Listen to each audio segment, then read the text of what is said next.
ang mga kwento ng pag-ibig, kwento ng buhay at kwento ng pag-asa dito sa Barangay Love Stories. Love Stories.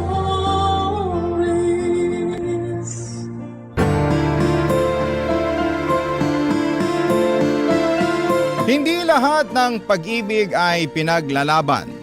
Kaya dapat ay marunong tayong magpahalaga sa ating sarili upang alam din natin kung kailan tayo bibitaw. Ikaw kabarangay, may pag-ibig ka na bang sinukuan? Dear Papa Dudut, sabi ng mama ko ay hindi raw kasalanan ng isang tao ang magmahal. Yun ang natural na damdamin ng isang individual. Kung may pangit at hindi ka nais-nais na pangyayari sa isang relasyon, yun ay dahil mali ang taong napili nating ibigin.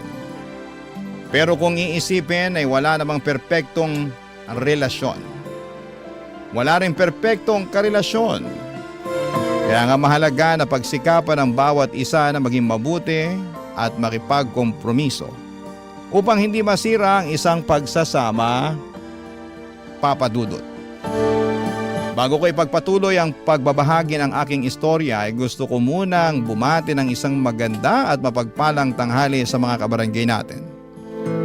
Tawagin niyo na lamang po ako sa pangalang Camila, 32 years old, taga Malabon at avid listener ng Barangay Love Stories.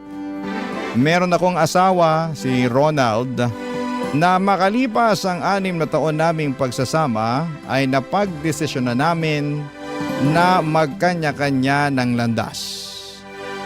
Marami kaming hindi pinagkakaunawaan ni Ronald na noon lang namin na-diskubre, Papa Dudut. At kahit may anak na kami ay hindi noon na isalba ang iniingatan naming pagsasama, Papa Dudut.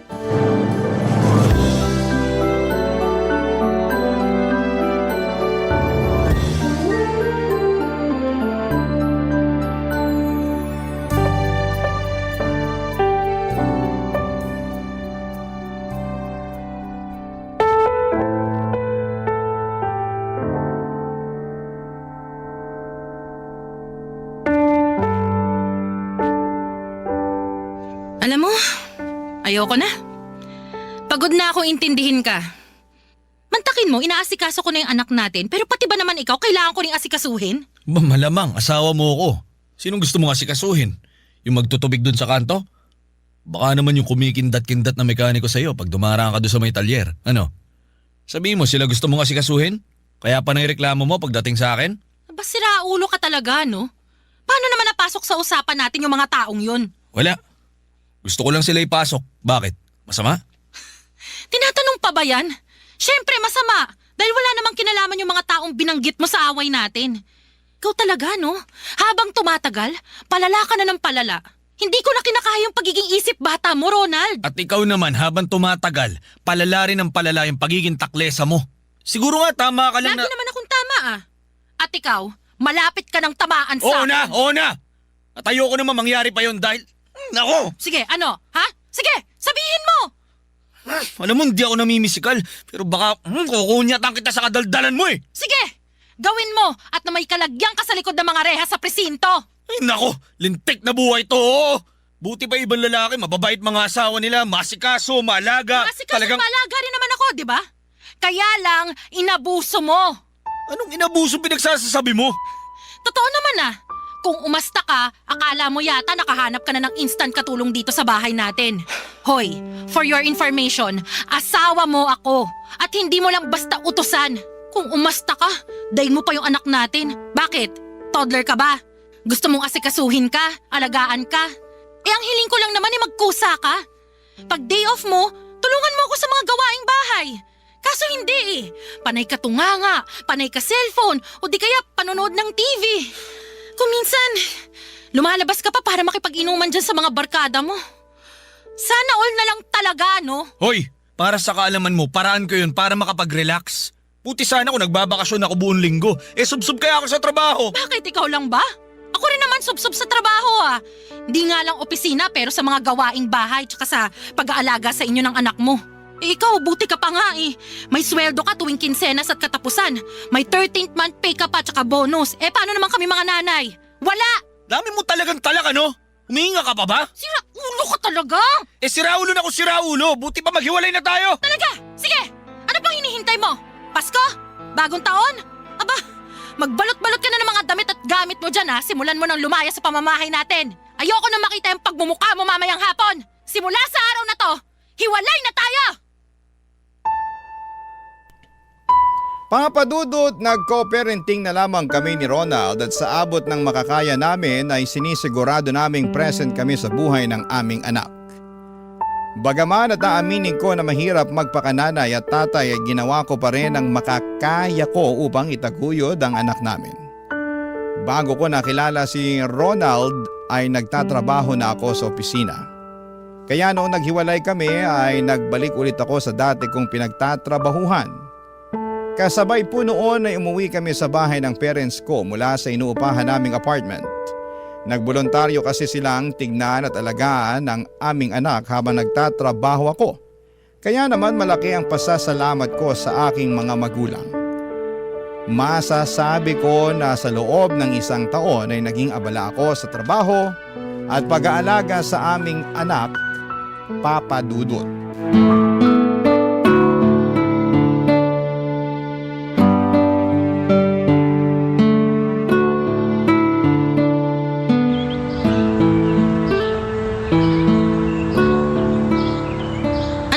Yung sinabi mo, Ronald? Parang nabingi ako eh. Pwede bang pakiulit? Mila naman eh. Bakit pa ulit-ulit pa? At bakit hindi? Nahihiya ka ba? Siyempre hindi. Wala naman nakakaya dun sa sinabi ko eh. Kaya nga ulitin mo para marinig ko ng malinaw. Gusto mo lang talagang marinig ng mga magulang mo para mapahiya ako, no? Ha? Saan naman ang galing yan? Eh ikaw nang may sabi na wala namang nakakahiya dun sa sinabi mo. Na hindi ko lang masyadong narinig, kaya pakiulit. Dali! Bihira ka?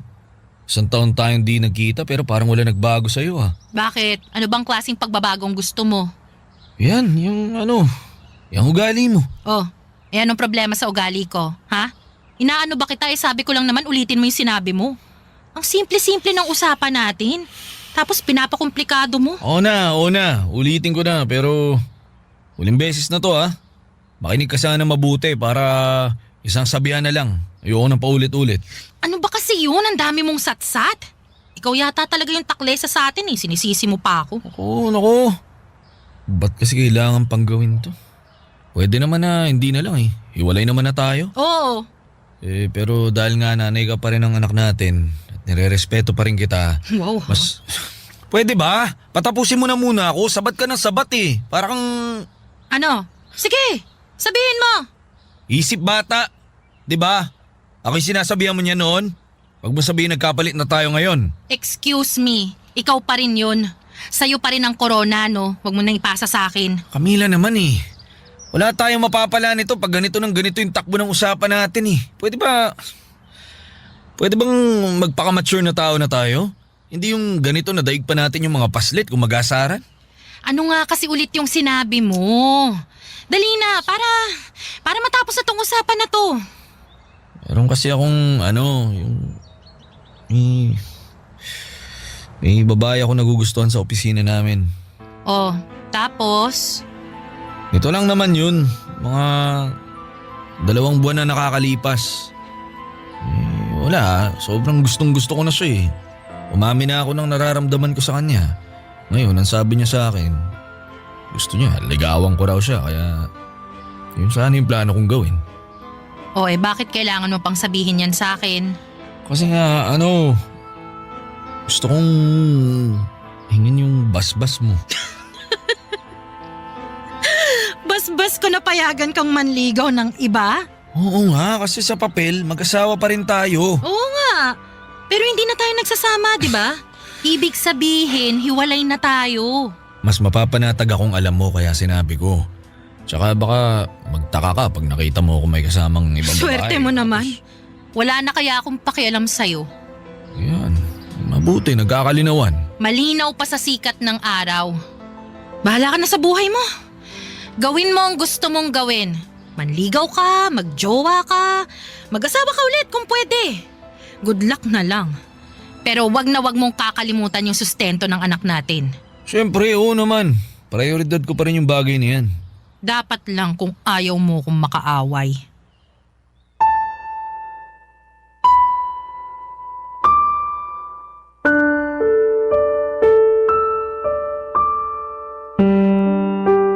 Papadudot, aminin kong nagulat ako sa sinabi ni Ronald at sa pagpapaalam niya na gusto na niyang makipagrelasyon sa ibang babae.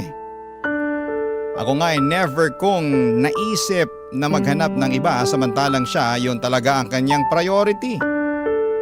At some point akala ko ay hindi na ako maapektuhan dahil bato na ang puso ko at wala na akong pakialam sa dati kong asawa. Ngunit iniisip ko pa lamang na meron ng ibang babae na umaaligid sa kanya ay naaalibad-bara na ako. Sa kabilang banda alam ko na wala na akong karapatang maramdaman ang mga bagay na yon. Hiwalay na kami ni Ronald at paulit-ulit kong pinapaalala sa sarili ko na ako ang nakipaghiwalay. Nawala na ako ng tinik sa lalamunan at ayaw ko nang pumulot pa ng bato na ipupukpok ko lamang sa aking ulo. Kaya nga hinayaan ko na lamang si Ronald sa gusto niyang mangyari. Basta lang huwag niyang kalimutan na magsustento sa aming mga anak, Papa Dudut. Barangay Love Stories. Barangay Love Stories. Papa Dudut, mabilis na lumipas ang mga buwan at napansin ko na lang na gumagwapo ang dati kong asawa lalo na sa tuwing hinahatid at sinusundo niya ang anak namin para hiramin at ipasyal. Samantalang ako kapag nakikita ko ang sarili ko sa salamin ay nandidiri po ako. Super stress na kasi ang itsura ko noon sa trabaho at nadagdagan pa ang aking timbang. Kaya naman tumaba rin ako ng husto at mas lalong nagmukhang losyang. Hindi nagtagal ay napansin ko na lamang na dumalang ang pagpunta ni Ronald sa bahay para makita ang anak namin. Lagi tuloy siyang hinahanap sa akin ng bata. Wala naman akong maisagot dahil hindi ko naman siya regular na nakakausap. Tapos napansin ko na lamang na hindi na rin nakapagbibigay ng maayos na sustento si Ronald. Kaya naman tinawagan ko na siya. Tinawag ko ang kanyang pansin, Papa Dudut.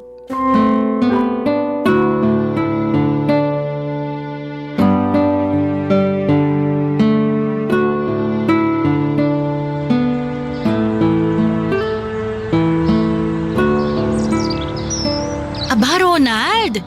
Baka naman nagkakalimutan na tayo, ha? Kung oo, pues, ipapaalala ko lang sa'yo na 2 buwan ng kulang ang sustento mo sa anak natin.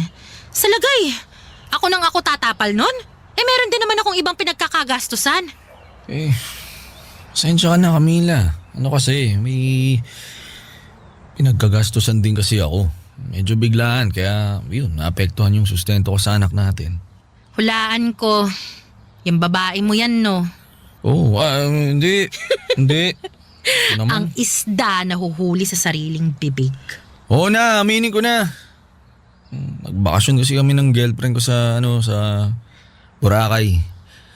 Pangarap niya kasi makapunta ron, kaya tinupad ko lang.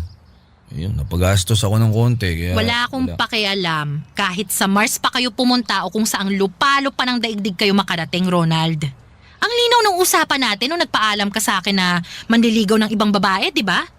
Pumayag ako kasi Oo. wag kang magsalita, hindi pa ako tapos. Sorry. Intik kang kapal na mukha mong humarap sa akin ngayon tapos magdadahilan ka ng ganyang bagay. Saan magagawa ko kung yun naman talagang totoo?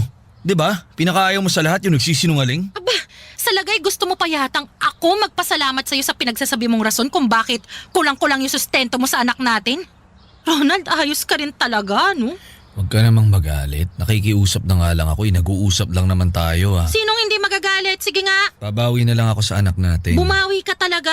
Dahil lagi ka niyang hinahanap sa akin. Wala naman ako masagot dahil hindi ko naman alam kung saan ka hahagilapin.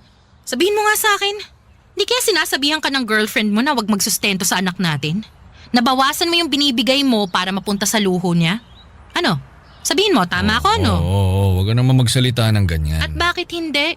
Sa karapatan ko naman yun bilang nanay ng anak natin ah. Hindi naman ganun kasamang tao si Princess. Oo, Nakikita- princess naman palang pangalan. Mabait yun. Naiintindihan niyang may responsibilidad ako sa anak natin. Sa katunayan, siya pa nga yung nagsasabi sa akin na bumawi dahil nga naging abala ako sa ibang bagay nito nakalipas ng mga buwan eh. Anong ibang bagay pinagsasabi mo? Sa princess na yun ka naging abala, nakalimutan mo na ba? Antakin mo yun? Pinagpalit mo sa iba yung anak natin? Sobra ka naman. Sobra na kung sobra pero hindi mo ako masisisi kung yun ang nararamdaman ko. Sa'yo nang pinapakita mo magagawa ko ba? Basta, babawi ako sa anak natin kaya sana huwag ka namang galaiti dyan. Huwag kang puro salita. Gawin mo kung ayaw mong ihabla kita sa pagiging pabaya at irresponsabling ama. Papa Dudut, ang totoo ay nagsiselos ako sa bagong karelasyon ni Ronald. Lalo na at nakikita ko kung paano siya pinapriority ng dati kong asawa. At kahit na pumayag ako noon na maghanap siya ng iba ay masakit pa rin sa kalooban ko na mas ginusto niyo pa rin na makipagrelasyon sa ibang babae kaysa ang ayusin ang kasal namin. Oo, sinabi ko na wala na akong pakialam kay Ronald pero hindi pa rin naman tumigil ang puso ko na mahalin siya. At kahit na hindi na kami nagsasama ay may kapiraso pa rin siyang bahagi sa puso ko. At ang anak na lang namin ang nakikita kong daan para mapanatili pa rin ang ugnayan namin ni Ronald sa isa't isa. Kaya naman binawasan ko ang pagiging bitsesa sa kanya. Basta hindi niya napapabayaan ang sustento sa anak namin, sinusuklian ko siya ng maayos na salita. Magandang pakikitungo at pag-aasikaso lalo na kapag dumadalaw siya sa bahay namin.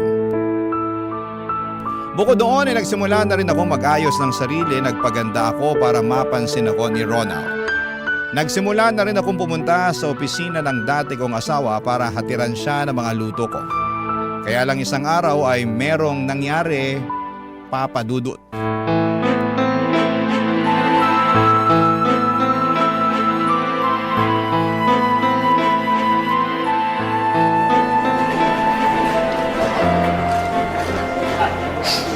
Nakita mo yon? Narinig mo ba yon?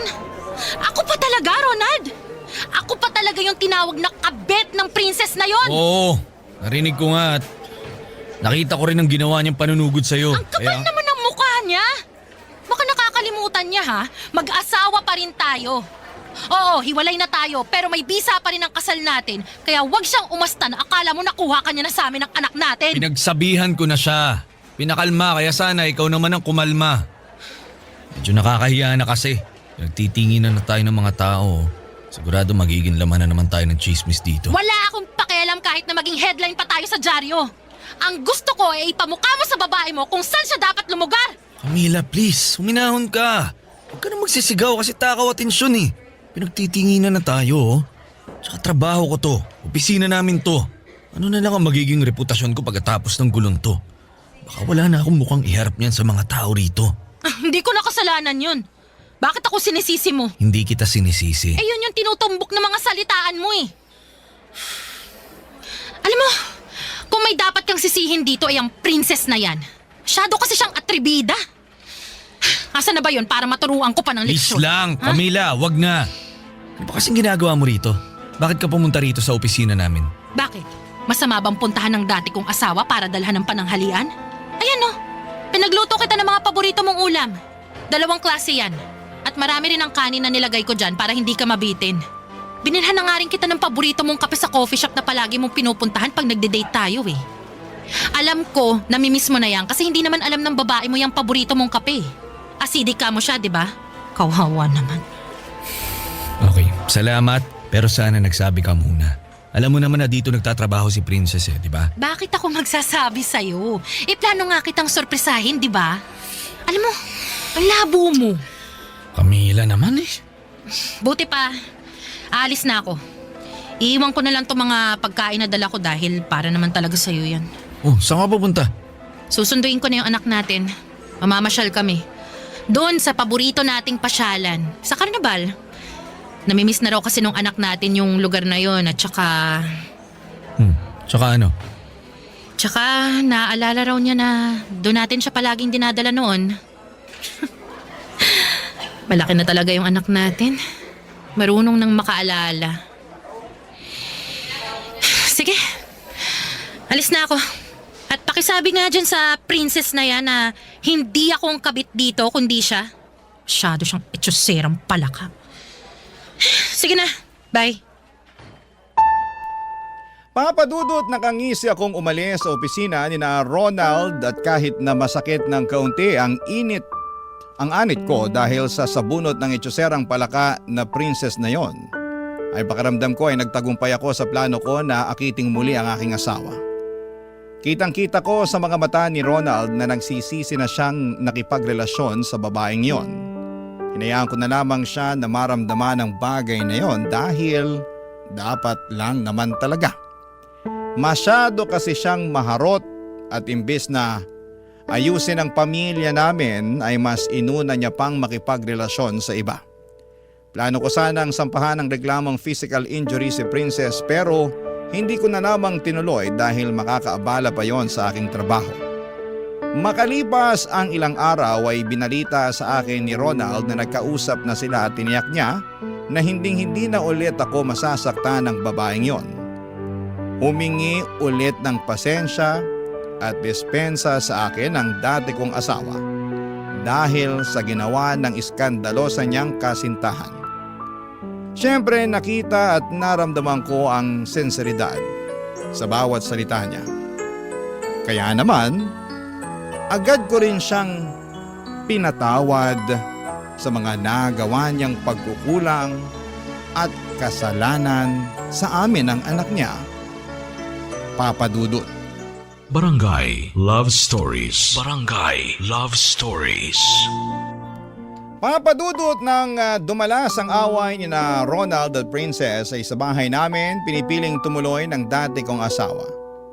Tutol ang mga magulang ko sa pakikipagbalikan ko sa kanya pero sinabi ko sa kanila na wala na akong balak na gawin pa yon. Pero nagkamali ako dahil sa ilang gabi ng muli naming pagsasama ni Ronald ay tila ba nagkaintindihan kamit na numbalik ang masasaya naming alaala noong araw. Pati na rin ang aming pamilya, Papadudot. Inasikaso at pinagluluto ko siya ng mga paborito niyang pagkain. Kapag nasa bahay si Ronald ay umaakto kaming mag-asawa at meron na ring nangyayari sa amin. Para sa akin ay ako pa rin naman ang legal na asawa at sa batas ng tao at kasal pa rin kami ni Ronald. Doon ko ipinagtapat na nagugustuhan ko ulit siya. Nakumpirma ko na pareho lang pala kami ng nararamdaman. Humingi siya sa akin ng pagkakataon para ayusin ang pamilya namin. At ibinigay ko naman yon sa kanya ng walang pasubali. Umasa ako na makikipaghiwalay na siya kay Princess. Pero hindi yon naging madali kesyo nang mga panahong yon ay may binubuo silang negosyo. At malaki na raw ang perang na ilalabas niya, Papadudot.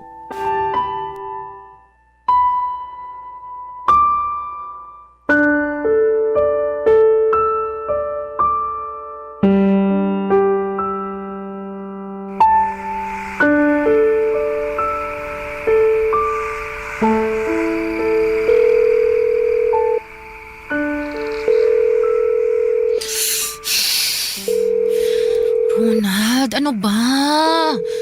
Kanina pa ako tawag ng tawag sa yung kumag ka. Bakit pa hindi mo sinasagot yung cellphone? Nakalimutan mo na yatang may anak kang naghihintay sa'yo ngayong araw eh.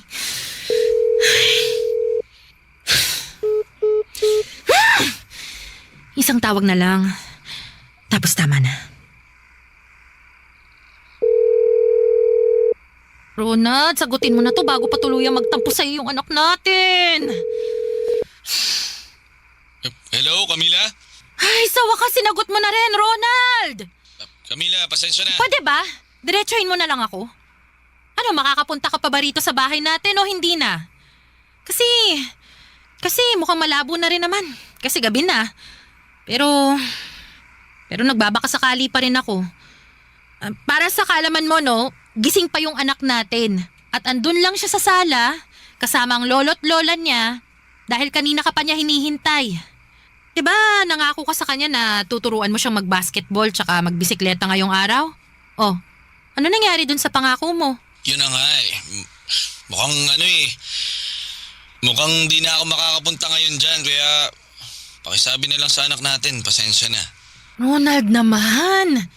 Ano ba magagawa ng pasensya mo? Sigurado magtatampo sa'yo yung anak natin.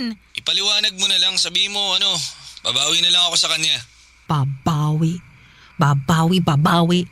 Puro ka na lang babawi. Ginagawa yon, hindi sinasabi. Ginagawa ko naman talaga, di ba?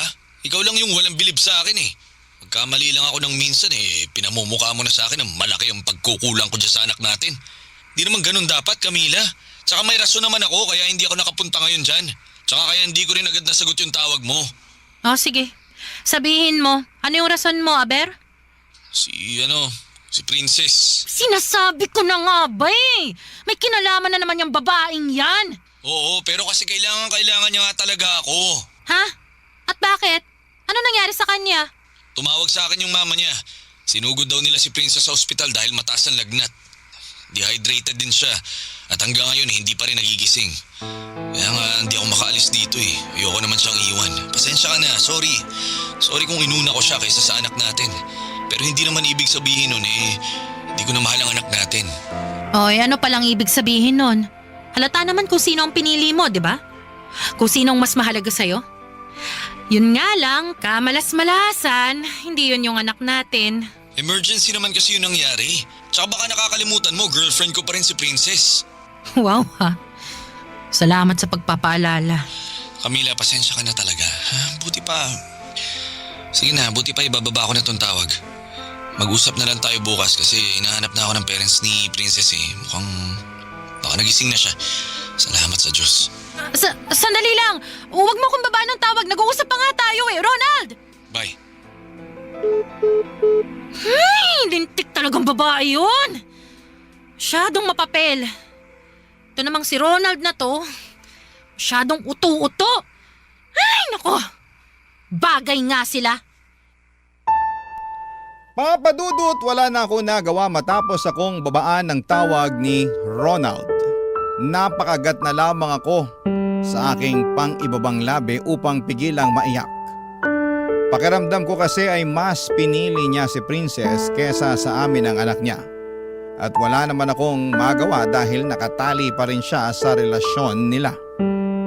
Kahit na ako ang totoong asawa at kasal pa rin kami sa papel, lumalabas na sa aming dalawa ni Princess ako ang kabit na nakikihati lamang sa atensyon ni Ronald. Nasaktan po ako, oo Papadudot. Mas matindi pa yung sakit na nararamdaman ko noong nakipaghiwalay ako sa asawa ko. Lumiit din ang tingin ko sa aking sarili pero hindi ko pa rin magawang sawayin ang aking puso na lalong mahulog sa dati kong asawa.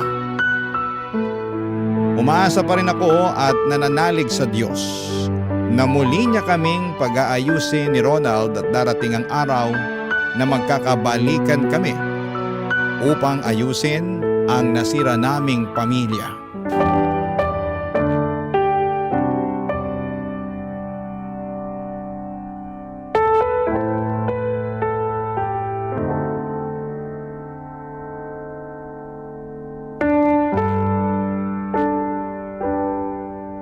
Anong ibig mong sabihin na...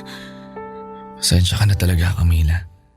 Pero gusto ko nang tapusin yung kung ano mang meron tayo. Gusto ko nang putulin yung ugnayan natin. Anak na lang natin ang sasadyain ko sa bahay niyo pag bumibisita ako. Pero baka dumalang na rin yun. Dahil may iba na akong priorities. Ibang priorities? Baka si Princess na naman yan ha? Ganun na nga. At siya rin ang rason kaya mo gusto nang tapusin yung anumang meron tayo? Oo, kasi napagtanto ko na hindi ko pala siya kayang saktan. Na sobra ko na siyang mahal para lokohin. Kaya nga, nakikiusap ako sa'yo. Tantanan mo na ako dahil matagal na talaga tayong tapos. Huwag na ring subukan na makipagbalikan sa akin at gamitin ang anak natin dahil di nauubra yan. Si Princess talaga ang mahal ko at wala Ano lang pala ako? Ha? Pampalipas oras mo? taga-comfort mo nung nag-aaway at nagkakalabuan kayo ng babaeng yun? Labo mo pala eh. May pasabi-sabi ka pa na bigyan lang kita ng pagkakataon at gagawan mo ng paraan para maayos yung pamilya natin. Nangako ka pa na makikipaghiwalay ka sa princess na yon. Pero ano nangyari? Katulad lang din pala ng iba mo pang mga sinabi yung pangako mo na yan eh. Lahat na pa ako! Kaya nga humingi ako ng pasensya. May sasanla ba sa pawn shop yung pasensya mo? Aba kung oo, sige! Magpasensya ka lang para naman maibenta ko yan. Nang sa ganon, kumita naman ako at mapakinabangan ko. Ang sama mo, Ronald. Pinaasa mo kong hayop ka. At ako naman si tanga. Nagpauto sa'yo. Naniwala sa mga sinabi mo. Binigay ko pa nga ulit sa'yo yung katawan ko kasi akala ko mahal mo pa rin ako eh. Pero rintik na lang talaga kasi nagpauto ko sa'yo. Alam ko, kaya nga nakukonsensya ako. Dapat lang. Dahil sobrang sama mo naman kung hindi. Alam mo, patawa ka rin eh, no? Gusto mong magpakatino sa babaeng yun. Habang kami ng anak mo, tinatarantado mo. Sabihin mo nga, ano bang pinapakain sa'yo nung gaga na yun, ha? Para maging ganyang kakabaliw sa kanya. Ano? Sabihin mo! Anong pinakain niya sa'yo na hindi ko napakain sa'yo? Hindi ko rin alam! Anong hindi alam? Pwede ba yun? Basta isang araw, nagising na lang ako na mas matimbang na sa puso ko si Princess. Siya lang at wala nang iba. Kaya nga gusto ko nang ayusin ang sarili ko. Gusto ko nang magpakatino, maging mabuting boyfriend sa kanya. Dahil mahal na mahal ko siya. Manahimik ka!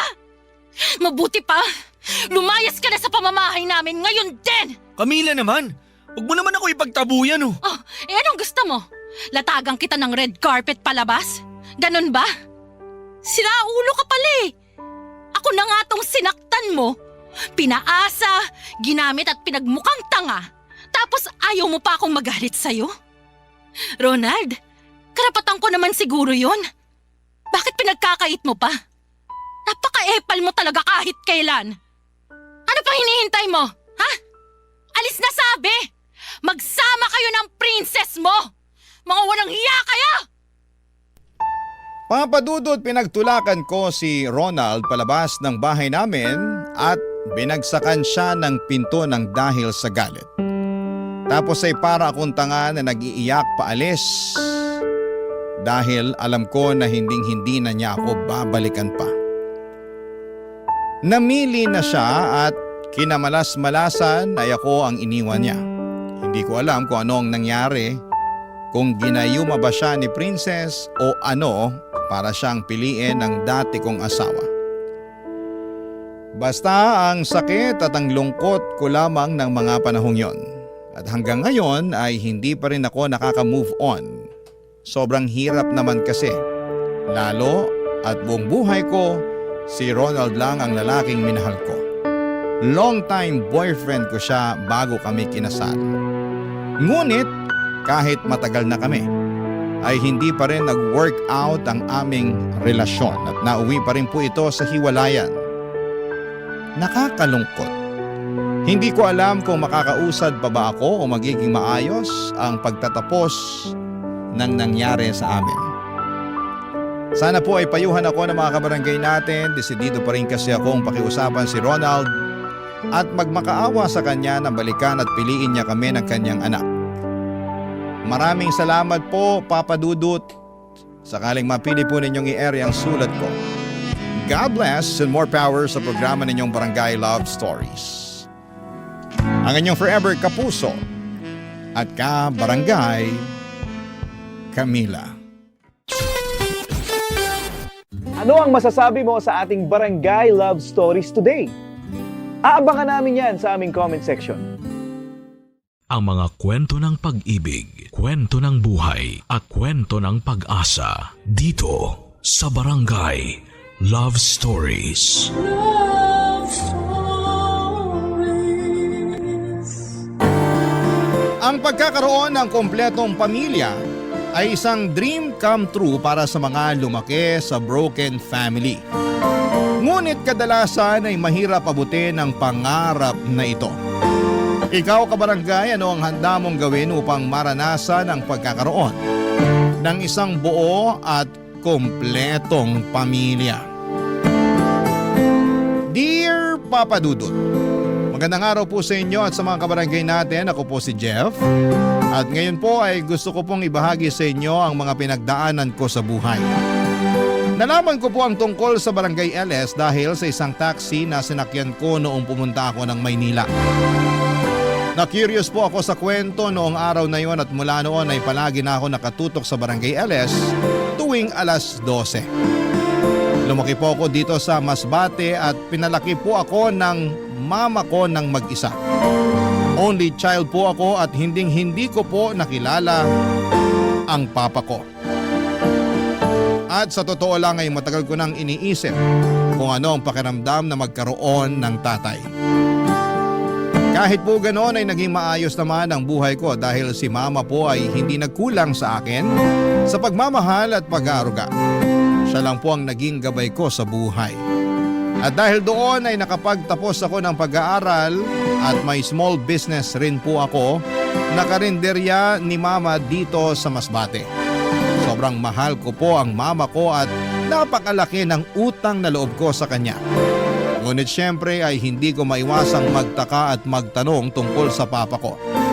Noong bata pa po ako ay wala akong nakitang larawan o kahit na anong alaala tungkol sa papa ko.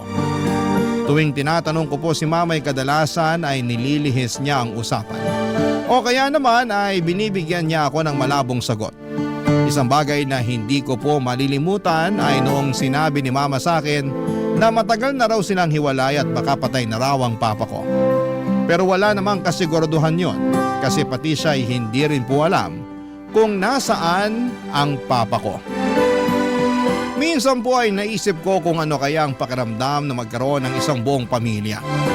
Yung tipong may tatay ka na kasama sa bahay, ano kaya ang pakiramdam nang may father figure na laging nandyan sa tabi mo.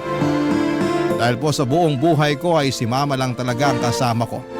Kaya't hindi ko po maiwasang isipin na sana'y magkaroon din ako ng pagkakataong makilala ang tatay ko. Noong naging young adult na po ako ay hindi ko po makakalimutan ng isang malalim na usapan na naganap sa amin ni mama tungkol sa papa ko. Sa totoo lang ay sa tingin ko po ay yun na atang pinakamahabang usapan namin ni mama na tungkol sa papa ko. Hindi ko pa nakakalimutan na nangyari ang usapang yon pagkatapos kong mamalengke, Papa Dudut.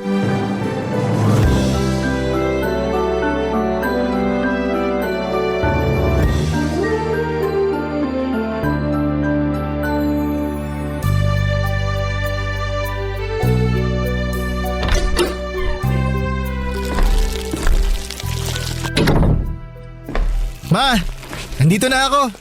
Ito na yung mga pinabili mo sa akin. Ay, mabuti naman, nak. Nabili mo rin ba yung mga pinabili ko sa yung sibuyas at bawang? Opo ma, walang labis, walang kulang. Yung mga isda at karne, nabili mo rin ba? Siyempre, hindi ko po makakalimutan yun. Ayan po oh. Kaya ikaw yung pinakapaborito kong anak eh. Anong pinakapaborito? Ako lang naman po yung anak nyo. Ay, oo nga pala. Sorry, nakalimutan ko eh. Kayo talaga? Nga pala, nak. Anong gusto mong kainin? Ipagluluto kita. Kayo naman ma, hindi nyo na po kailangan gawin yan. 20 years old na po ako. Kaya ko na po sarili ko. Pero ikaw pa rin ang baby ko eh. Pakurot nga sa pisngi. Ma, aray ko naman. Aray ko, sakit na ma. Tama na po. Wala kang choice. Ipagluluto kita. Ma, pwede ba? Mag-relax lang kayo. Ako na pong bahala sa lahat. Yung pagpapatakbo ng karinderya, yung mga gagawin sa bahay, yung pamamalengke, yung pagluluto, ako na pong bahala dun. Di na po kayo bumabata. Ayoko nai-stress kayo. Ikaw talaga? Na-appreciate kita, nak. Pero makapagsalita ka naman, parang ang sarap-sarap mo magluto. Hayaan mo na kasi kung magluto. Akala mo ba hindi ko napapansin na puro itlog, hotdog at ham na lang ang kinakain mo? Hindi yun mabuti sa katawan. At isa pa, hindi rin ako magiging komportable kung andito lang ako sa bahay buong araw at nakatunganga. Tapos nagsiselfone at nanonood lang ng TV. Ay, mukhang hindi ko na po kayo mapipigilan. Sige na nga. Kayo na hong bahala. Tumabi ka dyan. Magluluto ako ng sinigang na baboy. Diyan ka lang, akong bahala sa'yo. Thank you, ma. I love you. Love you din, anak. Relax ka lang dyan. Hihiwain ko na muna tong mga ingredients na kailangan para sa lulutuin ko. Ay, nga pala, nak. Kamusta naman yung karinderya natin? Okay naman po, ma. Hindi na po ako nagpapautang kasi yung ibang hirap singilin eh. Hay nako, tama yan. Yang karinderya na yan ang bumubuhay sa atin kaya dapat natin alagaan yan. Mabuti na lang talaga mapagkakatiwalaan yung mga taong nakuha natin para magbantay sa karinderya. Ay, pero ma, naisip ko lang siguro mas magiging magaan ang buhay natin kung andito si Papa, no? Ano? Jeff naman. Ilang beses ko bang ipapaalala sa'yo na tigil-tigilan mo na yung kakabanggit sa papa mo na yan? Wala namang naiambag sa buhay natin yung tao na yun eh. Naiintindihan ko naman po kayo, ma, na walang naiambag sa buhay natin si Papa. Kaso, hindi ko naman po maiwasan na magtaka. Nilitrato kasi niya, wala kayong maipakita sa akin eh. Sorry na ka. Akala ko kasi sapat na yung ialay ko sa'yo yung buong buhay ko. Hindi pa pala. Ma, hindi yun ang ibig kong sabihin. Simulat sa pool, alam ko na kayo lang ang tumayong magulang ko. At dahil doon, sobrang pasasalamat ko sa inyo. Ay, basta nak, maniwala ka na lang sa akin. Wala tayong mapapala sa papa mo. Tsaka isa pa, maayos naman ang buhay natin ngayon na. Hindi tayo naghihirap. Nakakapag-ipon tayo ng maayos. Nakapagpundar tayo ng sarili nating bahay. At napapatakbo din natin ng maayos yung negosyo. Nak, maniwala ka. Hinding-hindi natin kailangan yung papa mo na yon. Alam ko naman yun, ma. Pero syempre may mga oras na curious lang ako. Narinig mo na ba yung kasabihan na curiosity killed the cat? Ay, sa pocketbook nyo naman nakuha yung kasabihan na yan. Loko-loko ka talagang bata ka. Ang ibig sabihin nun, may mga bagay na mas mainam ng hayaan natin. Kasi kapag inusisa pa natin to, mapapahamak at masasaktan lang tayo. Ano naman po kinalaman nun sa pusa? Ay, ewan ko sa'yo, nak. Sumasakit ang ulo ko sa'yo. I-search mo na lang sa internet. Kayo naman, ma, nagbibiro lang ako. Syempre alam ko po ibig sabihin nun. Pero sige na nga, ma. Hindi na kita kakausapin tungkol kay Papa. Ayaw ko naman na mag-away tayo. Baka saan pa mapunta tong usapan natin eh. At ito ang tatandaan mo. Habang nandito pa ako, hinding-hindi kita pababayaan. Wala akong pakialam kung uugod-ugod ka na at nakatungkod. Aalagaan kita hanggang sa huling hininga ko. I love you, ma. Payakap nga ako. I love you din, anak. O siya, tatapusin ko na tong niluluto ko, ha? Sigurado akong gutom ka na. Tulungan ko na po kayo. Noong araw na yon ay sinabi ko kay mama na hinding-hindi ko na siya kakausapin tungkol sa papa ko. Pero ewan ko ba, Papa Dudut, hindi ko pa rin maiwasang maging curious at magtaka tungkol sa pagkatao ng papa ko.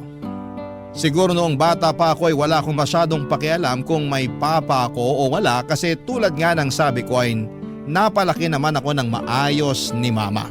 At maganda rin naman ang naging childhood ko.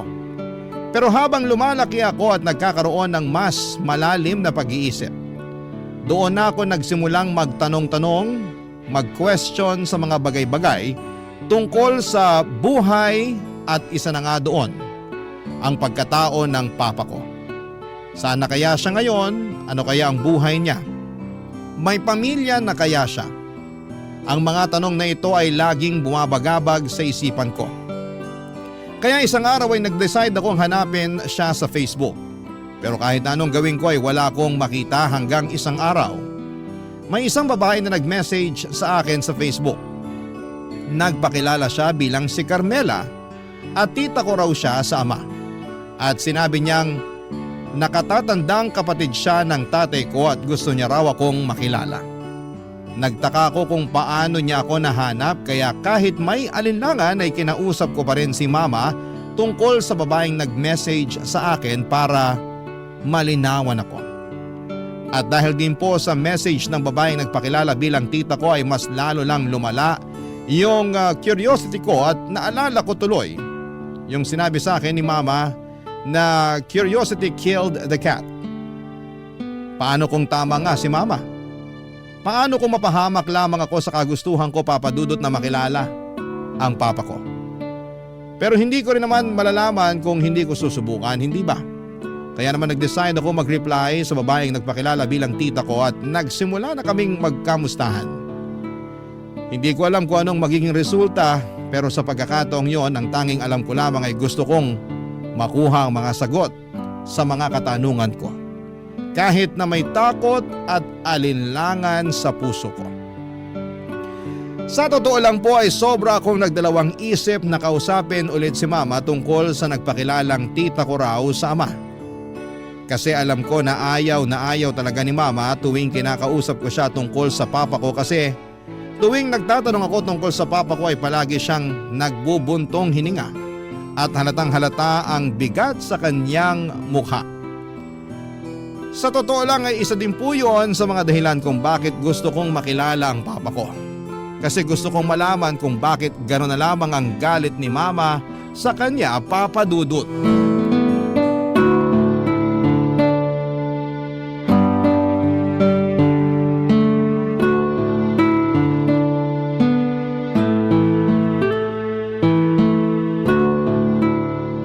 Jeff, anak! Halika nga dito, bilisan mo! Sandali lang, ma. Tinutupi ko pa yung mga damit ko. Mamaya na yan, halika na muna dito. Okay. Ano po yun, ma? Tingnan mo itong nakita ko sa Facebook, nak. Mag-end of the world na daw bukas. Mama naman. Wag po kayo nagpapaniwala sa mga ganyan. Fake news yan. Anong fake news? Kayo talagang mga kabataan ngayon, wala kayong kinatatakutan. Tigilan nyo nga ho yung kaka-cellphone nyo, ma. Mas lalo kayong nenervyusin yan eh. Sandali nga. Paano mo nalaman kung fake news to o hindi? Yun na nga, may. Sobrang convincing ng mga fake news ngayon. Hindi nyo na alam kung ano yung totoo o peke. Sige na nga. Titigilan ko na muna tong kaka-cellphone ko. Nak, pakicharge nga to. Sige, ma. Akin na. Thank you, Nak. Tama ka. Mas lalo lang akong kinakabahan sa mga nababasa ko sa Facebook. Ma? Ano yun, Nak? May gusto po sana akong ikwento sa inyo. Ano yon? Kaso baka magalit kayo eh. Mas magagalit ako kung hindi mo sasabihin. Sige na, ano ba yon, ha? May nag-message kasi sa akin sa Facebook. Carmela daw po yung pangalan niya. Sabi niya, tita ko raw po siya.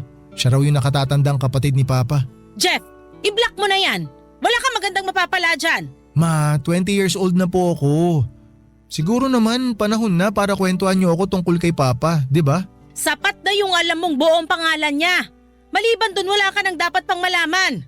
Ma, sana wag niyo pong mamasamain tong sasabihin ko. Pero hindi po kasi sapat yun eh. Ang dami pong tanong na tumatakbo sa isip ko. Ang dami kong tanong na nangangailangan ng kasagutan. Gusto ko lang naman po malaman kung bakit niya tayo iniwan. Kung mahal niya ba tayo. Tsaka gusto ko rin sana na makilala yung mga kamag-anak ko sa side ni Papa. Utang na loob, Jeff! Ang kulit-kulit mo naman eh! Ako ang nagpalaki sa'yo! Ako ang nagpakain sa'yo! Ako ang nagpaaral sa'yo hanggang sa makapagtapos ka! Ako ang nagpundar nitong bahay at nung negosyo natin! Ako ang nagpakahirap para mabigyan ka lang ng maginhawa na buhay! Tapos ngayon hahanapin mo lang yung tatay mo? Ayaw sana kitang sumbatan pero naririndi na ako sa kakabanggit mo sa papa mo! Sinasabi ko sa'yo, Jeff, huwag mo nang kakausapin yung Carmela na yon! Bakit, ma? May hindi ba kayo sinasabi sa akin tungkol kay Papa? May tinatago ba kayo tungkol sa mga kamag-anak niya? Ma naman, paano ko po kayo mauunawaan? Paano ko kayo maiintindihan kung hindi niyo ikukwento sa akin? Nako, kahit ano pang sabihin sa'yo, mukhang hindi ka naman maniniwala sa akin eh. Ma, alam ko po na ginagawa niyo lahat para guminhawa ang buhay natin. At habang buhay po ako magpapasalamat sa inyo dahil dun. Pero ma, dapat maintindihan niyo rin na tao lang po ako. Normal lang po sa akin na magtanong tungkol sa mga bagay na deserve ko naman pong malaman. Jeff, anak, makinig ka. Wala ka pang 1 taon nung iniwan tayo ng tatay mo. Naglaho na lang siya na parang bula. Hindi kita maintindihan, nak. Bakit mo naman gustong makilala yung ganong klaseng tao? Kung may listahan lang ng mga walang kwentang tao sa buong mundo, sigurado ako na mangunguna yung papa mo sa listahang yon. Yun lang po ba talaga ang alam nyo, ma? Yung tungkol kay Tita Carmela po, may alam po ba kayo? Hoy, wag na wag mong tatawaging tita yung taong yon. Alam mo kung anong pinagsisisihan ko sa buong buhay ko? Sising-sisi ako na pumayag ako na dalin mo yung last name ng tatay mo. Ay, ma, gusto ko po kayong tulungan. Tsaka gusto ko pong maintindihan kung saan po nanggagaling yung galit nyo kay Papa at kay Tita Carmela. Wag mo na akong kulitin, Jeff. Matutulog na ako. Man naman please. Kausapin nyo naman po ako. Matutulog na ako. Kung ayaw mo makinig sa akin, bahala ka sa buhay mo.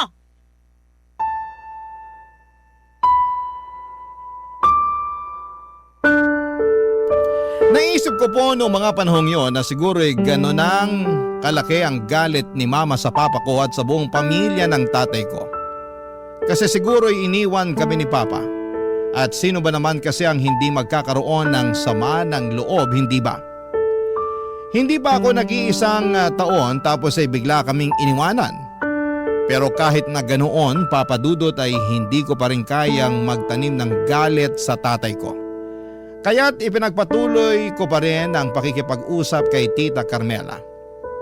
Ang kwento niya sa akin ay nasa Laguna nakatira si Tita ngayon at mag-isa lamang siya sa buhay. Sobrang naawa ko sa kanya kaya't palagi ko siyang kinukumusta.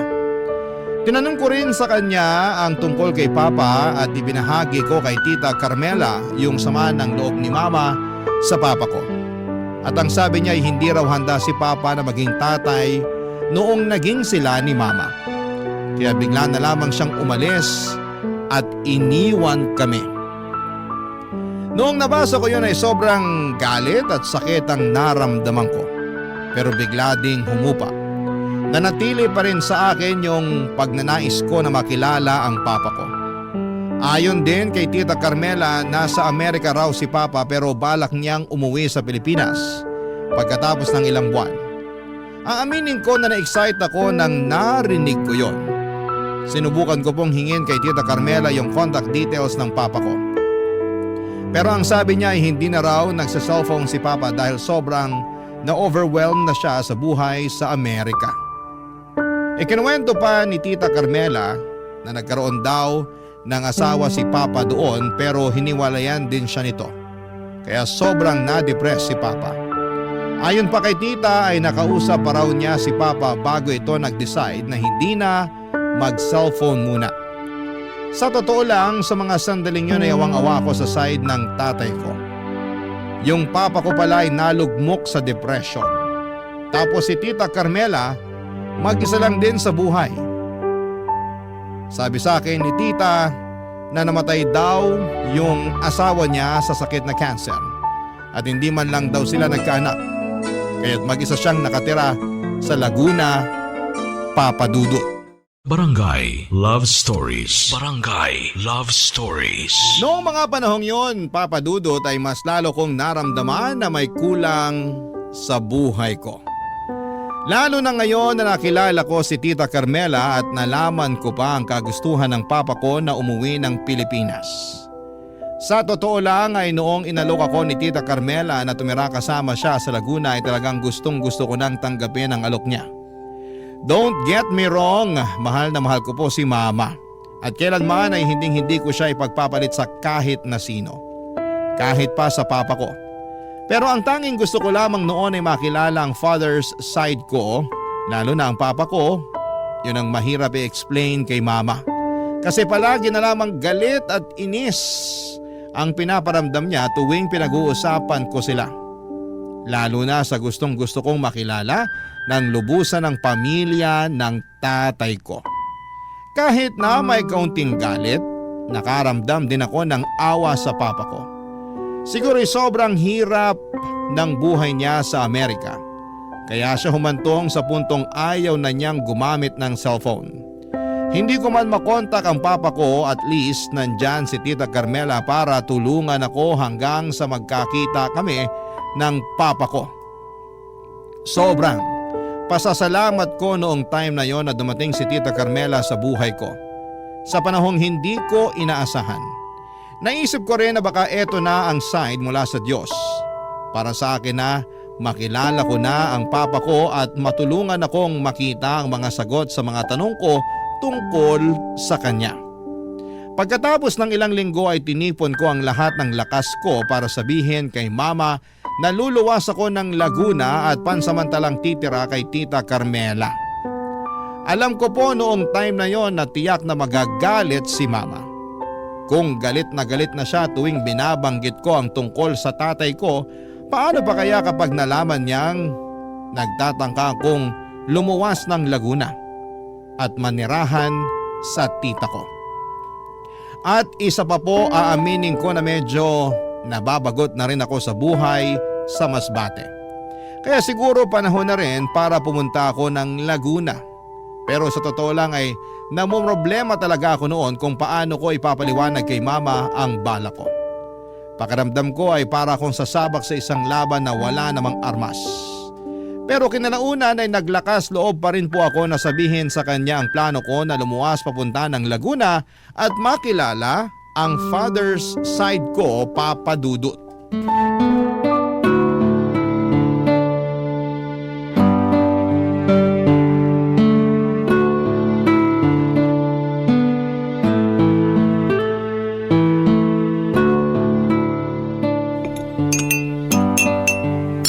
Jeff, nak!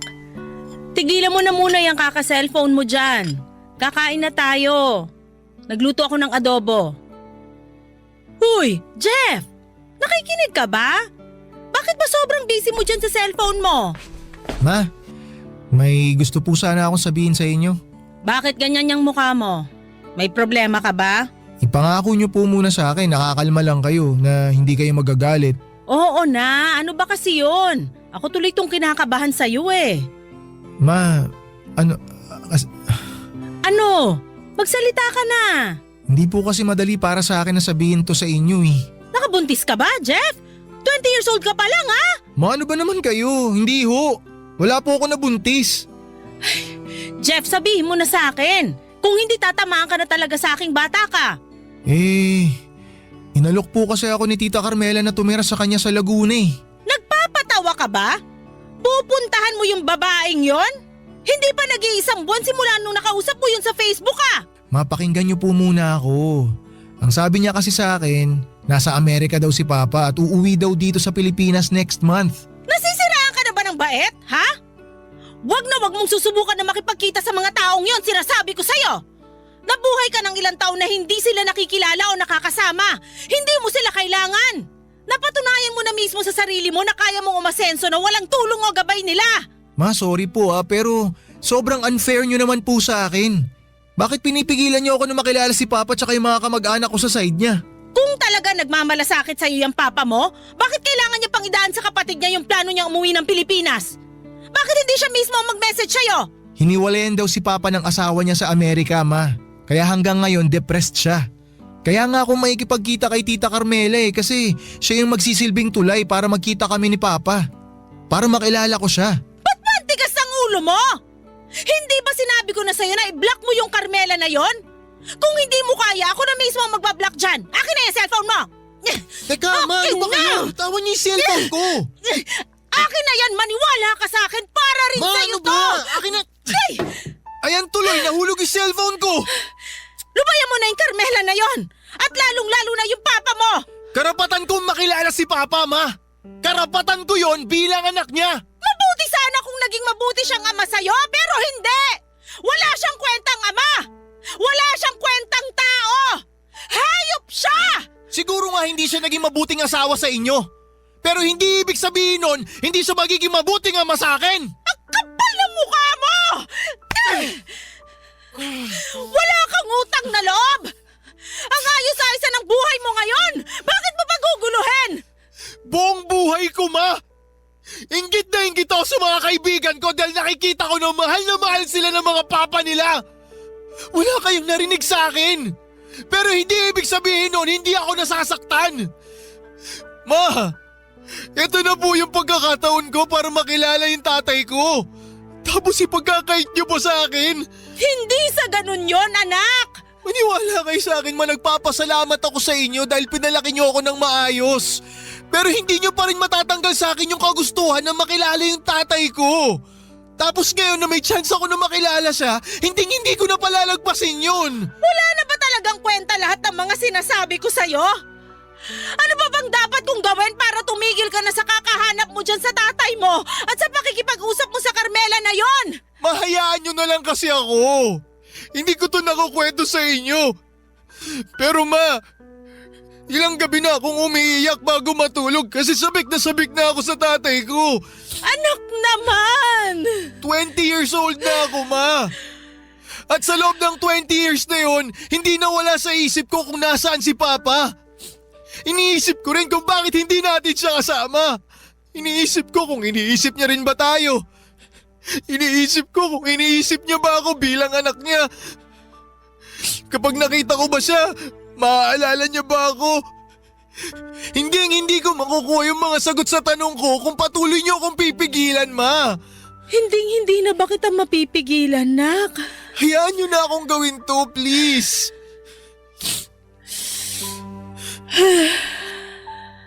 Sige na. Pumapayag na ako. Totoo, ma? Pumapayag ka na? Oo. Pumapayag na ako. Basta lagi kang magte-text sa akin. At sasabihin mo palagi sa akin yung location mo para alam ko kung nasan ka. Ma, thank you. Thank you po, sobra. Hindi niyo po alam kung gaano niyo po ako napasaya ngayon. I love you, ma. Maraming salamat. Sobrang saya ko po noong pumayag na rin si Mama na tumira ako pansamantala kina Tita Carmela sa Laguna. Kitang-kita ko po kay Mama na parang napilitan na lamang siya pero alam ko na kailangan ko ring gawin po ito para maramdaman ko ang tunay na pagmamahal ng isang ama. Noong mga panahong yun ay naisip ko na si Tita Carmela ang magiging tulay ko para makita at makilala ko ng lubusan ang papa ko. Lumipas ang ilang linggo at lumuwas na ako mula Masbate papunta ng Laguna. Sobrang kulit rin po ni Mama noong mga panahong yon kasi text siya sa akin. Pero hindi ko naman siya masisisi. Nagwo-worry lamang siya sa akin. 20 years old na ako pero para pa rin akong mama's boy. Siguro ay wala namang masama sa pagiging mama's boy kasi ibig sabihin noon ay mahal na mahal ako ng mama ko. Hindi ko rin makakalimutan yung araw na yon. Pagod na pagod ako tapos ay sobrang init pa. Siguro ay mas naging madali kung may direct contact ako sa papa ko pero wala eh. Si Tita Carmela lamang yung pinaka malapit na kamag-anak ni Papa na makakausap ko. Ang plano ko noong mga panahong yon ay makitira muna kay Tita Carmela hanggang sa makita ko si Papa Dudut. Mukhang natuwa rin po si Tita Carmela noong sinabi ko sa kanya na makakapunta na ako sa kanya sa Laguna. Binigay niya sa akin ang address niya at hindi ko po makakalimutan yung araw na yon kasi habang hinahanap ko ang bahay ni Tita Carmela ay tawag si Mama sa akin noong mismong araw na yon. Pakiramdam ko na mga panahong yon ay hindi mapalagay si Mama sa ideya na makikita ko na si Tita Carmela. Para bang may malaking red flag siya tungkol dito. Pero naiisip ko na baka ganun lang talaga siya kasi galit na galit siya sa lahat ng may kinalaman sa papa ko. Pero nagpapasalamat na lamang ako kasi sa kabila ng lahat. Ramdam na ramdam ko yung pagmamahal at pagmamalasakit ni Mama habang pinapalaki niya ako. Siguro ay may mga pagkakataon talaga na gagawin mo ang lahat para makuha ang kasagutan sa mga katanungan mo. Siguro ay ganon talaga tayo. Bilang mga tao paminsan-minsan ay naghahanap tayo ng mga bagay na wala tayo. At ginagawa talaga natin ang lahat para ma-fulfill ang curiosity natin sa lahat ng bagay, Papa Dudut.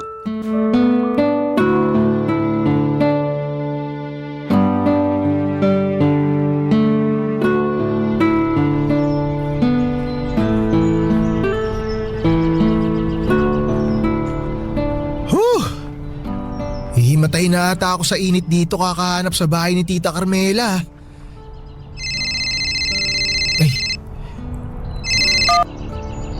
Hello ma? Nak, kamusta ka na? Asan ka na ba ngayon? Nasa Laguna na ho ako.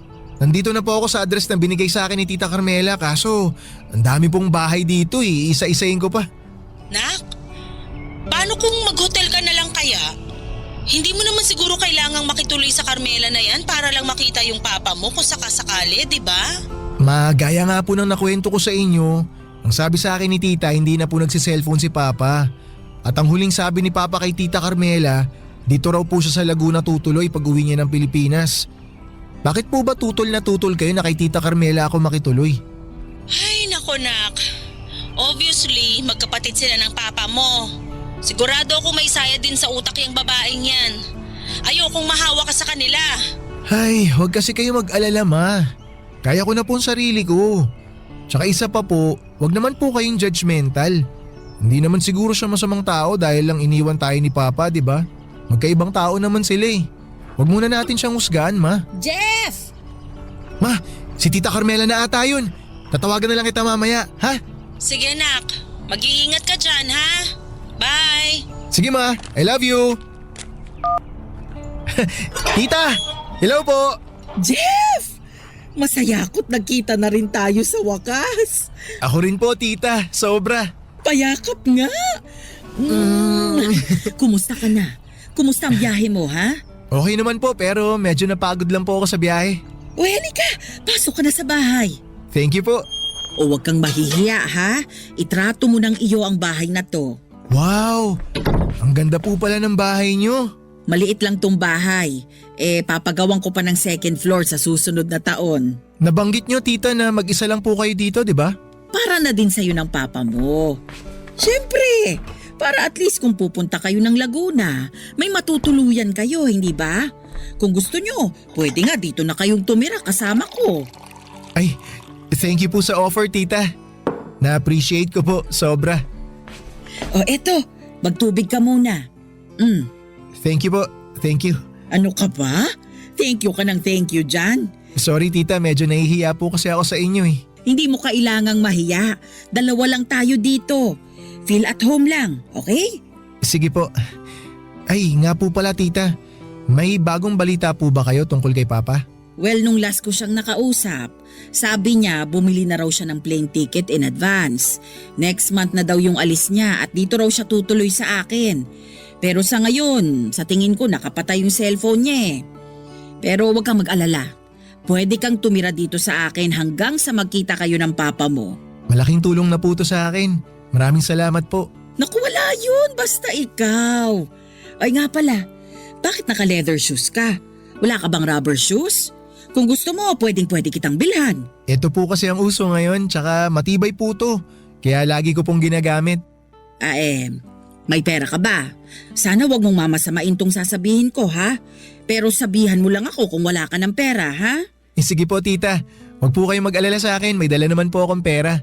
Pero salamat po talaga sa concern nyo. Naku, mabuti na lang talaga at dito ka nakituloy sa akin. Kasi kung hindi, sigurado akong mauubos ang pera mo. Kaya nga po eh. Salamat po talaga, pinatuloy nyo ako dito. Ay nga pala, kumusta naman kayo ng mama mo sa Masbate? May maayos ba kayo na tinutuluyan doon? Opo tita, okay naman po kami. Huwag nyo po kaming alalahanin. Yung mama mo nga pala, nagkita na kami niya ng isang beses noong sila pa ng papa mo. Hindi ba niya naikwento sa'yo? Hindi po eh. Wala po siyang nabanggit. Ay nako, hindi bale. Huwag kang mag-alala kasi pwede na tayong magtsikahan dito sa bahay kahit buong araw pa. O basta, kung may kailangan ka, magsabi ka lang ha? Tuluyan na po akong nakituloy sa bahay ni Tita Carmela, Papa Dudut. Mukhang mabait naman po si Tita Carmela kahit medyo marami siyang tanong. Iniisip ko na lamang na baka talagang concerned siya sa akin.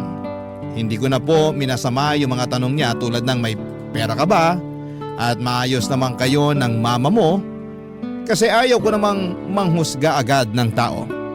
Marami po kaming napag-usapan ni Tita Carmela at kadalasan ang topic namin ay tungkol sa papa ko. Ayon kay Tita, nang maghiwalay sina mama at papa, nagtrabaho daw ang papa ko sa isang hotel sa Amerika bilang bartender at sa Amerika na rin siya nakapangasawa ng ibang babae. Pero ang problema, Tutol daw ang pamilya ng babae kay Papa, kaya raw isa yon sa mga dahilan kung bakit siya sobrang na-depress. Ikinuwento pa ni tita na tiniis daw ni Papa ang buhay sa Amerika para makakuha ng green card. Paliwanag naman ni Tita Carmela, sensitibo raw ang tatay ko at madali siyang malungkot. Kaya siguro sa kalungkutan ng buhay sa Amerika, nag-decide siya na mag-isolate. Pero ipinakita naman ni tita sa akin ang huling chat nila ni Papa. At nakalagay roon na uuwi si Papa kay Tita Carmela. Yun na lamang po ang naging pag-asa ko. At nagdasal ako na sana balang araw ay magbunga rin ang desisyon kong pumunta sa Laguna. Si Mama naman po kahit tutol siya sa plano ko noong una, kalaunan ay natutunan niyang tanggapin ito. Araw-araw po akong tinatawagan ni Mama at kinukumusta. Laging tanong sa akin ay kung kailan daw ako uuwi sa Masbate at palagi ko pong sinasabi na uuwi ako kapag nakita ko na si Papa. Mabuti na lamang po at may pinsan ako na mapagkakatiwalaan kaya siya muna ang tumutulong kay Mama sa mga gawaing bahay at sa pagpapatakbo ng karinderya, Papa Dudut. Barangay Love Stories. Barangay Love Stories. Aaminin ko po na sobrang nababagot na ako sa bahay ni Tita Carmela ng mga panahong yon. Talaga pong sobrang boring, Papa Dudut. May mga pagkakataon na ako na mismo ang tumatawag at kumukumusta kay Mama kasi wala talaga akong magawa sa bahay na yon. Si Tita Carmela naman ay kadalasan ay nasa kwarto lamang niya nagsi-cellphone o kaya ay nanonood ng TV. Kaya paminsan-minsan ay wala rin akong magawa kasi hindi naman ako mahilig manood ng TV at hindi po ako masyadong mahilig gumamit ng cellphone. Akala ko po ay yun na ang magiging buhay ko hanggang makita ko si Papa. Pero isang araw ay nakatanggap po ako ng kakaibang text message. Yung text po ay galing sa isang lending app at ako daw po ang ginawang reference contact.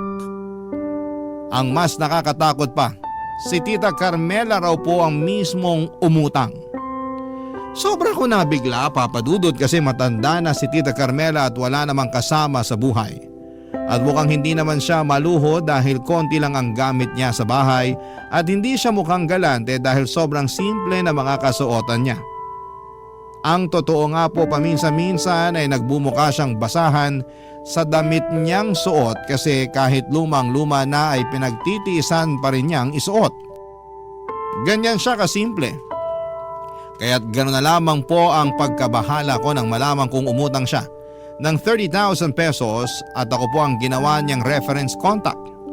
At gaya ng sabi ko kanina ay ayaw ko pong manghusga kaagad, kaya nang matanggap ko po ang mensahe ay minabuti ko pong kausapin si Tita Carmela. Kasi alam niyo po sa panahong ngayon ay sobrang talamak na ang mga scam at madali na lamang magbintang sa isang tao ng kasalanang hindi naman niya ginawa dahil sa sobrang bilis ng pag-usbong ng teknolohiya, Papa Dudut.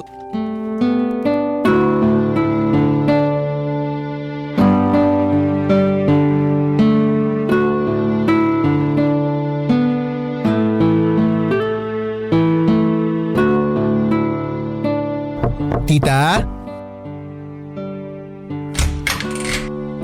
Oh, Jeff! Naku tita, pasensya na po sa storbo ah. Kinatok ko na po kayo dito sa kwarto nyo. Naku, walang kaso yon.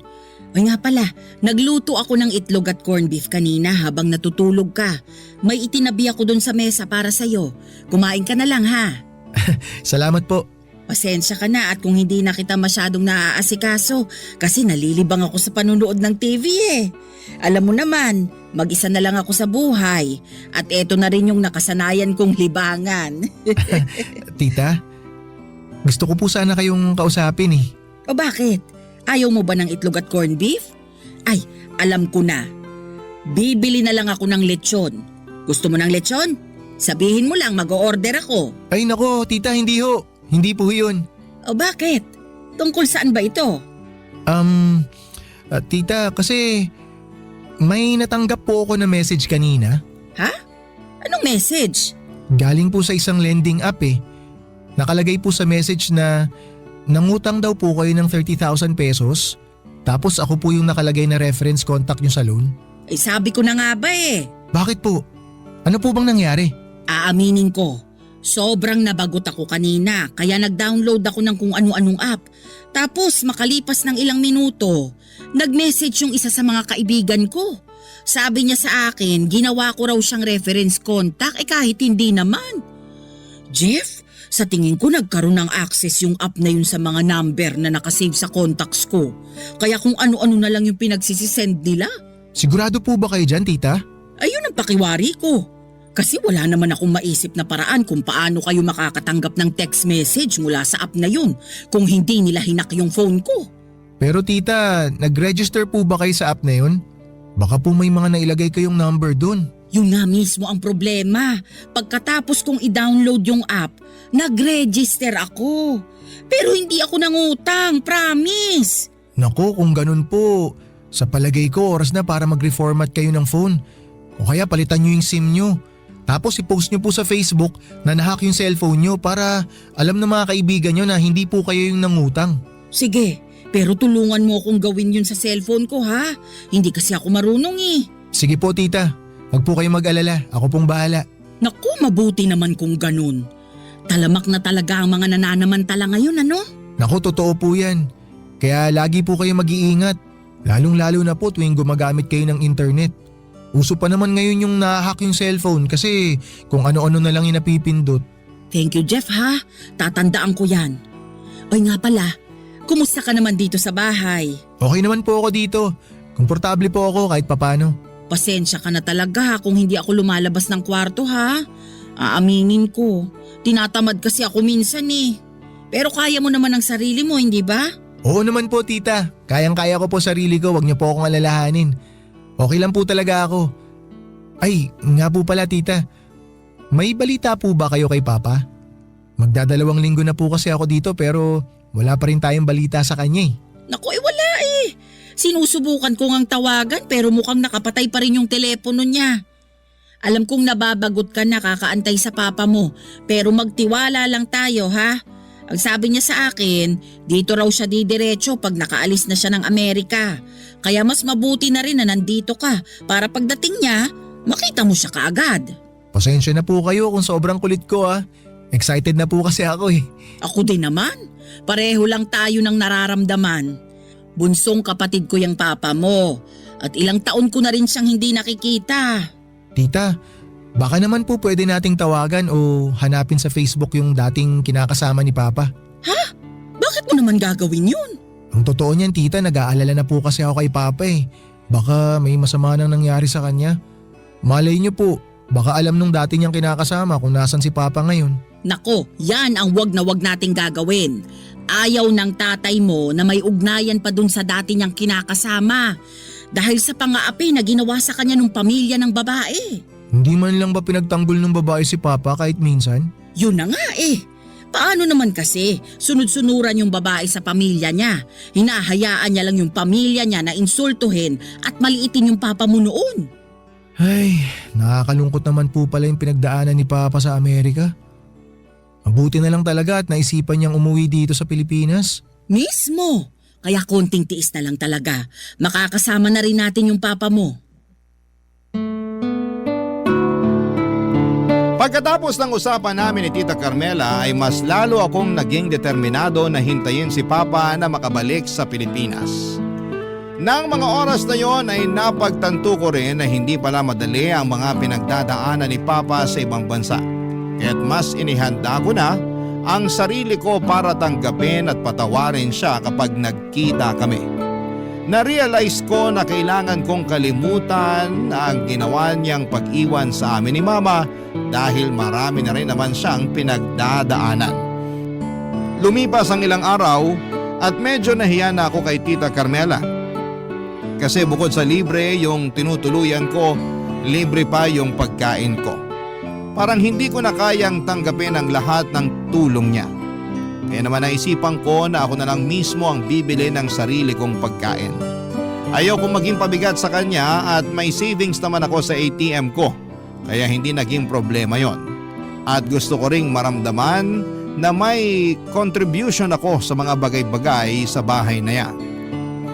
Sa ganitong paraan, kahit papaano ay mararamdaman kong hindi ako labis na umaasa kay Tita Carmela at may sarili akong kakayahan. Pero dumating ang araw na napansin kong medyo naging irritable at wala sa mood si Tita Carmela.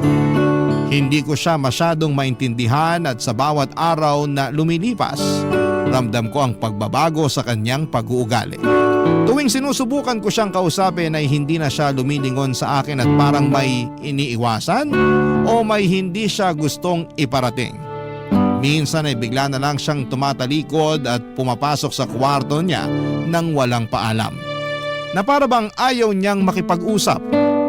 Ganito siya ng halos 1 linggo at ako'y nag-worry na. Hindi ko alam kung ano ang nangyayari o kung may dahilan siya para magbago ng ganito. Palibas ay medyo hindi ko rin siya kayang tanungin ng diretsyo kaya't pinili ko na lamang na maghintay at obserbahan siya. Kaya nung isang araw na umalis siya sa bahay para mamalengke, naisipan kong sorpresahin siya. Nais ko sanang ibalik ang kabutihang loob na ibinigay niya sa akin. Pinili ko na maglinis ng buong bahay at gusto ko siyang mapatawa, mapagaan ang pakiramdam at maramdaman niyang may taong nagmamalasakit din sa kanya. Tulad ng malasakit na ibinibigay niya sa akin. Habang abala ko naglilinis ay naramdaman ko ang kahalagahan ng mga maliliit na bagay na nakakatulong upang maging magaan ang samahan. Habang nag-uusap kami ni Mama sa telepono at patuloy na naglilinis, doon ko matutuklasan ang isang bagay na hindi ko po inaasahan. Isa itong bagay na magpapabago sa pananaw ko at magpapaalala sa akin kung gaano kalalim ang mga pinagdadaanan ng bawat isa sa atin. Pati na rin si Tita Carmela. Sa pagkakataong yun ay isang tanong at pahayag mula kay Mama ang magpapadali sa pag-unawa ko sa mga nangyayari at magbubukas ng isang bagong pinto ng realisasyon sa puso ko.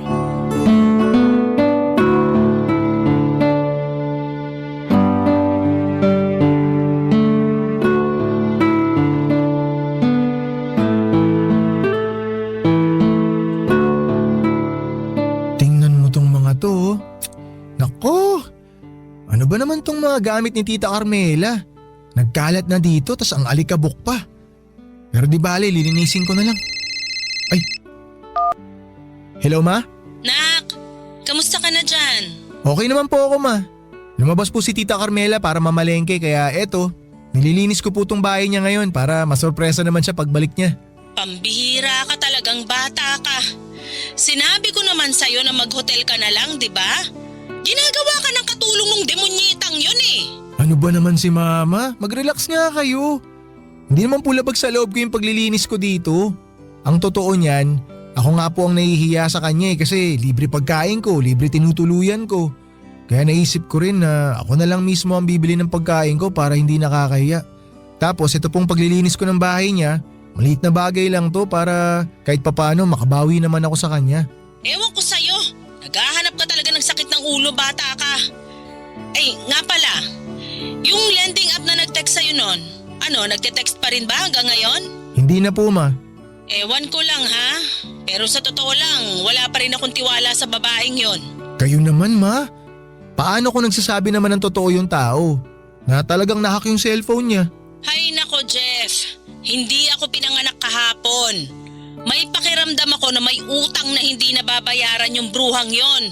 Hayaan nyo na ma. Wala naman na ako natatanggap na text galing sa app na yun eh. Kaya okay na. Nak, Jeff, okay ka lang?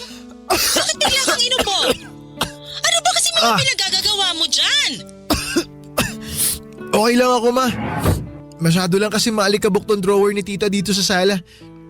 Nililinis ko lang po. Tigilan mo na nga yan. Huwag niyo na ako intindihin ma. Nababagot kasi ako dito eh kaya hayaan niyo na ako. Bahala ka na nga. Hey, anyway nak, napatawag nga pala ako kasi may hihingin akong pabor sa'yo. Ano po yun ma? Manghihiram lang sana ako ng 2K sa'yo. May parcel kasi ko napaparating. Okay lang ba? May cash kasi ko dito kaso may paggagamitan pa ako kaya naisipan kong babayaran ko na lang yung delivery through online banking. Kala ko naman kung ano, wala pong problema. Bubuksan ko lang tong banking app ko tapos padala ko na agad sa inyo yung pera. Salamat, Nak. Saan ba yung banking? Ayan. Okay, wait lang ma. Lo? Ano to? Oh, bakit? Anong problema? Ay, ipapadala ko na po sa inyo yung 2K ma. Sandali lang. O yan ma, sent na po. Thank you, Nak. Love you. Huwag kang mag-alala. Babayaran din kita pagbalik mo, ha? Sige ma, tawagan ko na lang po kayo mamaya. Tapusin ko na po itong paglilinis ko dito para makapagpahinga na rin ako. Sige, Nak. Ingat ka dyan. Bye!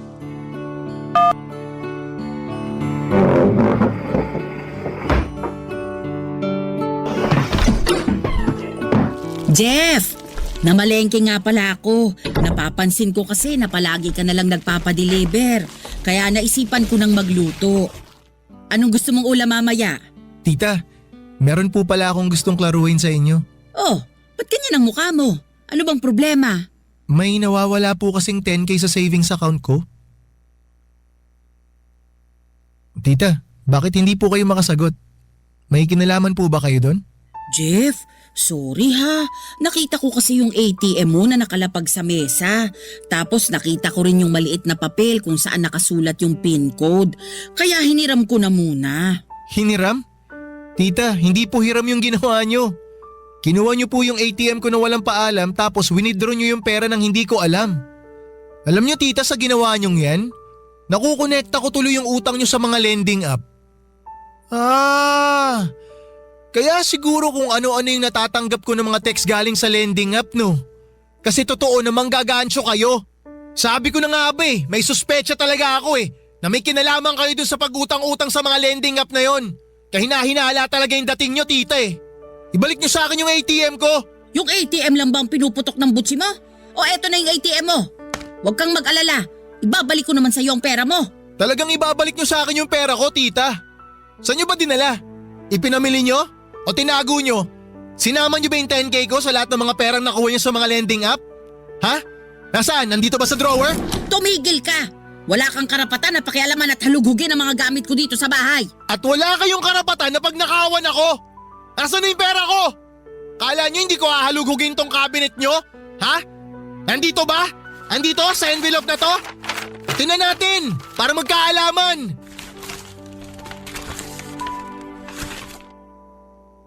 Tita, ano to? Bakit may death certificate si Papa dito?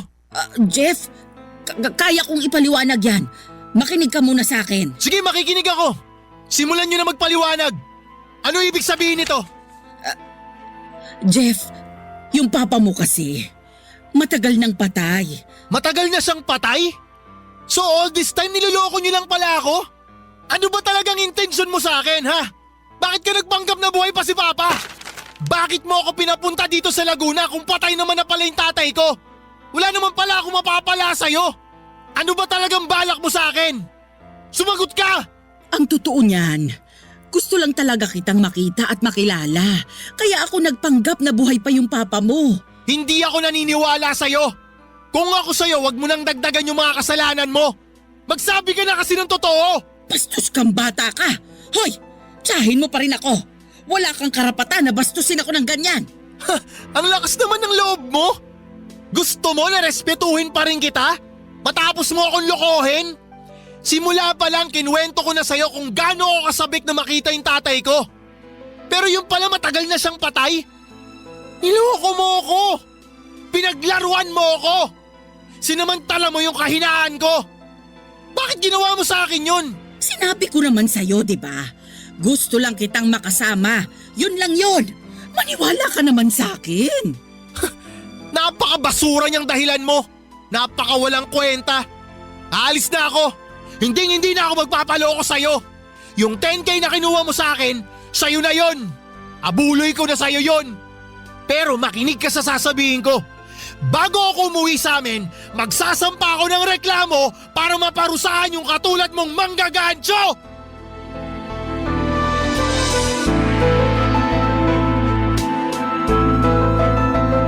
Pagkatapos ng usapan namin ni Tita Carmela, agad ko nang kinuha ang mga gamit ko. At agad na akong umalis sa bahay na yon. Siguro'y maraming magtatanong sa mga kabarangay natin kung bakit hindi ko ipinaglaban yung 10,000 na ninakaw niya sa akin. Ang totoo ay mahalaga pa rin sa akin ang pera. Pero mas mahalaga yung peace of mind ko. Kasi kadalasan ay nakukuha ko lamang yung peace of mind na sinasabi ko kapag umalis ako sa mga sitwasyon na nakakagalit at nakabibigat sa pakiramdam ko. Sa mga panahong yon, ang makita si Tita Carmela ay nagdudulot lamang sa akin ng sama ng loob. Kinabukasan ay umuwi ako ng Masbate at ikinuwento ko ang lahat kay Mama ang mga nangyari.